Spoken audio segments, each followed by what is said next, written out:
You ever wonder what it feels like to hold a fireball? Luckily, you're not the one feeling it. They are. They said fireball was a spell, turned into a weapon. Enter the Flaming Sorcerer Paladin Spellsword, a fusion of full caster power into a face-melting melee. Stack on items, feats, and multiclass shenanigans, and you've got a walking infernal blade wrapped in explosions. Burn, burn, burn, and burn! Stay tuned, and without further ado, Divine Smite is outdated. Welcome to the new Sorcadin meta. Let's kick things off with a few Paladin levels.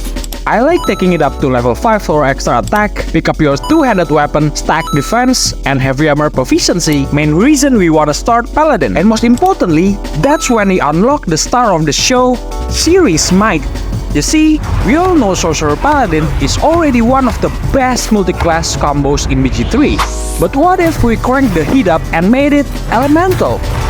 I feel like no one ever really thinks about this spell, as if it is forgotten. Because let's be honest, when you hear fire damage, the first thing that comes to mind is, well, unlike Divine Smite, Searing Smite feels a bit less appealing because it hits up your bonus action, and unlike in 2024 D&D, it requires concentration.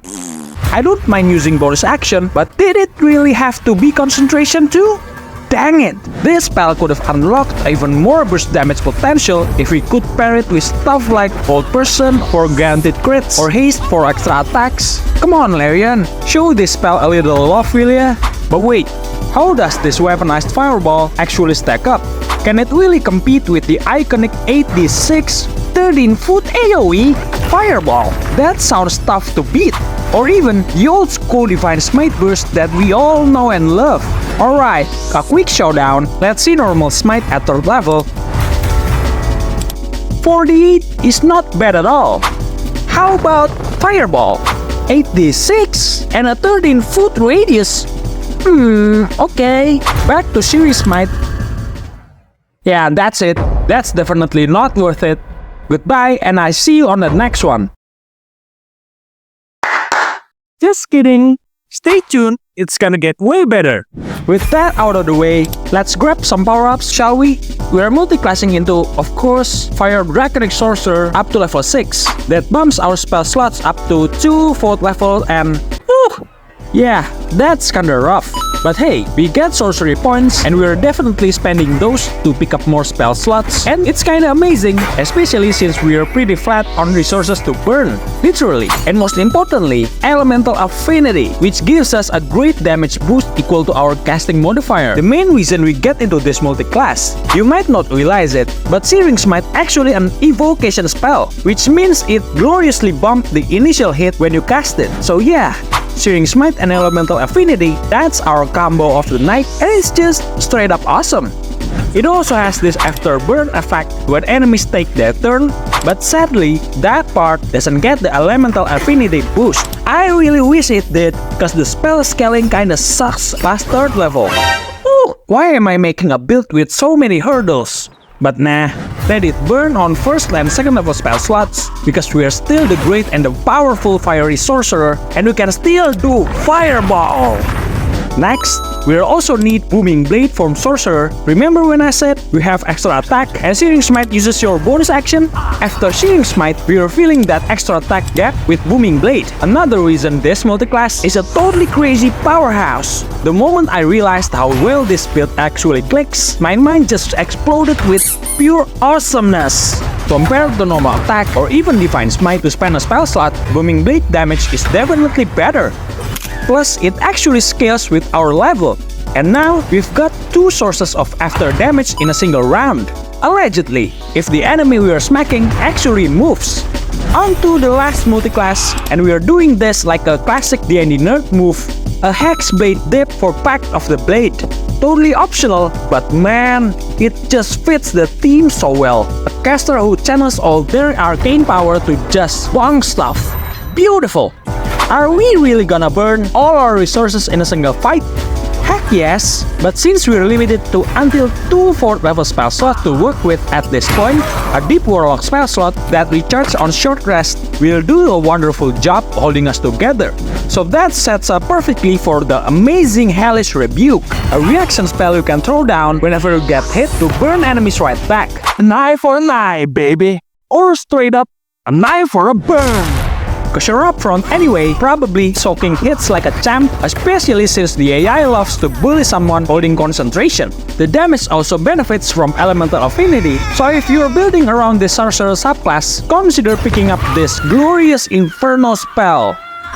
Let's wrap this up with level progression. Early game, I'd definitely go Martial and get extra attack online and dominate that tier where it shines. You can take your Hexblade dip anytime after level 4, ideally after bumping your Charisma of course, then finish strong as the great and the powerful Draconic Sorcerer. Or if you want to shake things up and lean more into your caster side, mid-game around level 6 to 10, just flip the order. Grab 2 levels of Paladin for heavy armor proficiency and Searing Smite, 6 levels of Sorcerer for elemental affinity, and toss in the Hexblade dip to tie it all together. For gear, heavy armor is a must-have. I highly recommend two-handed weapon of your choice, just better numbers all around. Definitely pick up the Heat Convergent set, it lines up perfectly with our fire damage. Not too many shenanigans with this build. We're basically a fire-flavored caster.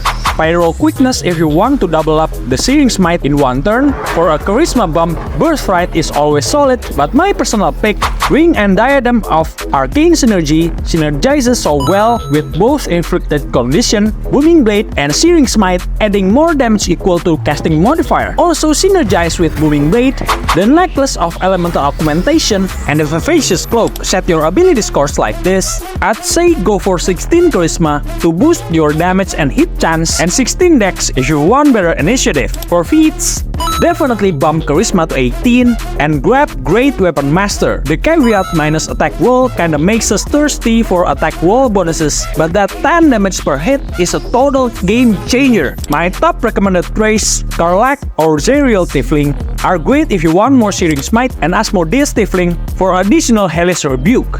Now let's see how this build plays out in action.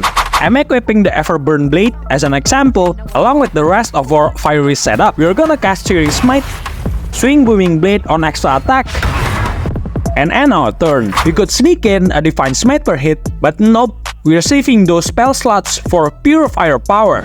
Now for some quick number talk, I'm calculating for sustainable damage only, and if it gets a little confusing, just pause the video. First, always remember to open fire with Booming Blade because we need Arcane Synergy and some heat to load up more damage before we get into the Searing Smite. Now, Everburn Blade deals 2d6 plus 1d4 fire damage plus 4 Charisma mod plus 4 Arcane Synergy plus 4 Elemental Affinity plus 2 Hit Convergence plus Great Weapon Master and 3d6 Searing Smite running concentration. On average, that's a whopping 44 damage in a single swoosh. Ooh! You sure you've been overlooking this spell? Against Divine Smite on the same level, definitely Searing for the win. But the coping before the crit, of course, regular Divine Smite still has hold percent for more reliable crits. Round 2 up against the mighty Fireball. Fight. Now we're adding Booming Blade extra damage 5d8 thunder damage, assuming they move and stacking all the same buffs. That's an average of 53 more damage, which brings our total to a whopping 96 damage in a single round. Woohoo!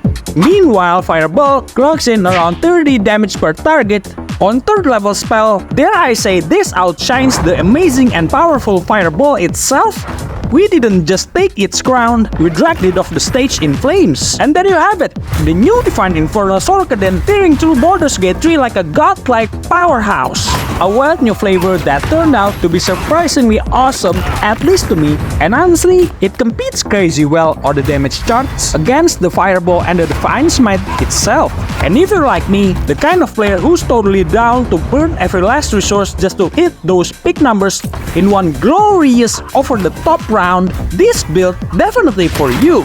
That Warlock dip definitely told a lifesaver. A single spell slot really helps stretch out your damage across the whole fight. But even if you run dry, who cares? Just take a long rest, camp supplies literally everywhere. This build's awesomeness is worth every nap. That's it for the video. I hope you enjoyed it and it worth your while. Maybe it'll add flavor to your next playthrough or remind you of features you've seen before and never get the chance to do something fun. Either way, thank you so much for watching. Until the next one.